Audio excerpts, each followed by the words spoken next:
Sa sobrang init nga ng panahon kahapon ay napagdesisyon na namin na lumabas ng asawa ko para magpalamig at magpahangin lamang. So dito nga kami napadpad sa Baywalk at eto na, bumili kami ng shake. So ito nga guys ay nakagawin na namin dahil lagi kaming pumupunta dito.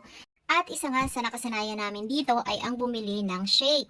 Dahil nga masarap ang shake nila dito. So ilang beses na kami nakabili dito guys at dito kami lagi bumibili.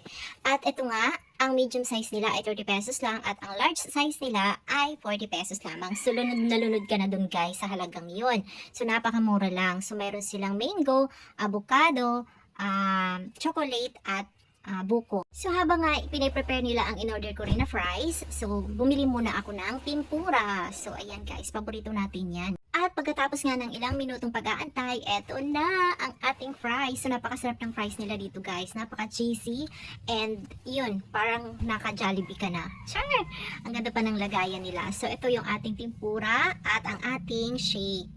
So tumambay nga kami dyan habang kumakain ng more than 1 hour lang. At ayun, habang nagkukwentuhan at lumalanghap ng sariwang hangin kasi napakaganda ng tanawin dyan guys. Sa tabi kasi yan siya ng dagat. So hindi ko lang na-picturean, nakalimutan ko na sa sobrang sarap ng fries ko. So after nga yan ay nag-decide na kaming umuwi ng asawa ko para mag-dinner na din. So, yun lang guys ang ating ganap ng Sunday ng gabi. And thank you for watching my video. Hope you enjoy!